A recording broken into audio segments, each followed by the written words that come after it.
جناب حجر بن عدی جنگ صفین میں قبیلہ کندہ کے سپہ سالار تھے۔ اس معرکہ میں انہوں نے نہایت بہادری سے جنگ کی۔ علامہ مجلسی نصر بن مزاحم کی کتاب الصفین کے حوالے سے لکھتے ہیں، عمر بن شمر نے جابر سے اور انہوں نے شعبی سے روایت کی ہے کہ صفین کی 7ویں روز، جو انتہائی سخت دن تھا، سب سے پہلے دو بہادر جو نبرد آزما ہوئے وہ حضرت علی کے اصحاب میں سے حجر بن عدی اور معاویہ کے اصحاب میں سے ابن حجر تھے۔ دونوں میں دیر تک نیزہ بازی ہوتی رہی۔ اسی اثناء میں خزیمہ اسدی معاویہ کے لشکر سے برآمد ہوا۔ حجر نے اس پر نیزہ کا وار کیا۔ یہ دیکھ کر حضرت علی کے اصحاب اس پر حملہ آور ہوئے اور اسے کو قتل کر دیا۔ اس ہنگامہ میں ابن جان بچا کر نکل گیا۔ اس روز حضرت حجر بن عدی نے معاویہ کے بہت سے آدمیوں کو قتل کیا۔ علامہ مجلسی لکھتے ہیں کہ اس کے بعد اوہم بن لام قضائی اور حکم بن ازہر رئیس پڑھتے ہوئے مقابلے کے لیے نکلے۔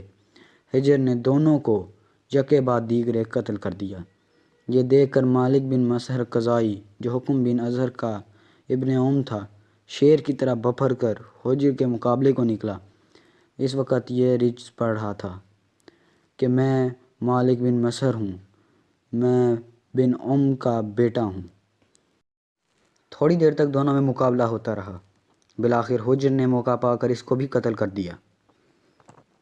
ابو حنیفہ دنیوری لکھتے ہیں، صفین کے میدان میں ایک شامی جوان حجر الشر نے جب مبارز طلبی کی تو حجر بن عدی ہی اس کے مقابلے کو گئے۔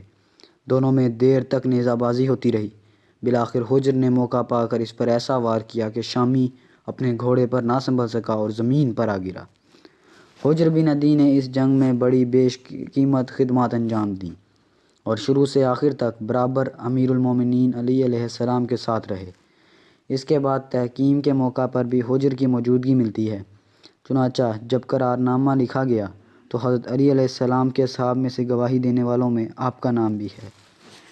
مورخ طبری لکھتے ہیں، حضرت علی کے اصحاب میں سے گواہوں میں اشعث بن قیس، عبداللہ بن عباس، سعید بن قیس ہمدانی، ورقہ بن سمی الجبلی، عبداللہ بن محل اجلی، حضرت حجر بن عدی کندی، عبداللہ بن طفیل عامری، حقبہ بن زیاد حضری، یزید بن حجیہ یتمی اور مالک بن کعب ہمدانی تھے۔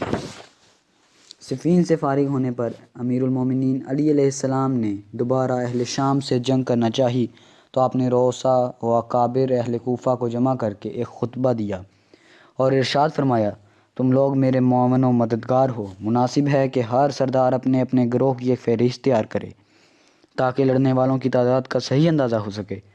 حجر بن عدی اور دیگر سردار نے بصر و چشم اس حکم کی تعمیل کی۔ حجر نے اپنے لڑکوں غلاموں کو لڑائی کے لیے آمادہ کیا اور کسی متنفس کو جو جنگ کے قابل تھا نہ چھوڑا۔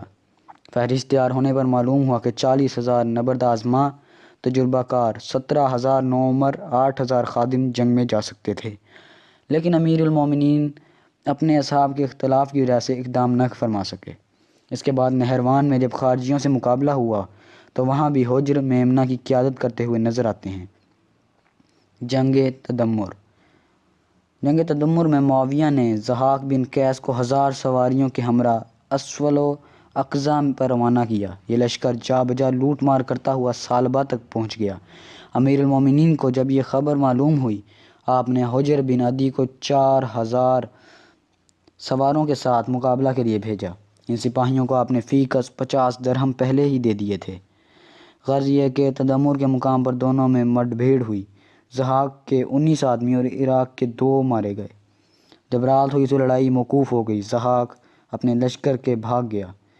حجر بن عدی واپس آ گئے۔ 40 ہجری میں بصر بن ارطا نے حجاز و یمن کے علاقوں میں قتل و غارت شروع کی تو اس وقت امیر المومنین نے کوفہ کی جامع مسجد میں نہایت پرجوش خطبے دیے۔ ان کے اصحاب کو حدود عراق شامی فوج کے نکال دینے پر ابھارا۔ ان تقریروں سے تمام اہل کوفہ آمادہ ہو گئے، لیکن جب کوچ کا وقت آیا تو صرف 300 آدمی رہ گئے۔ جناب امیر المومنین کو اس بے حسی کا بہت صدمہ ہوا۔ اس وقت پر امیر المومنین کی تقریر کے بعد حجر بن عدی اور سعید بن قیس الہمدانی کھڑے ہوئے اور دونوں نے عرض کی کہ ان لوگوں کو چلنے کے لیے مجبور کیا جائے، ان میں منادی کرا دی جائے، اس کے بعد جو تخلف کرے اس کو سزا دی جائے۔ چنانچہ امیر المومنین نے ایسا ہی کیا۔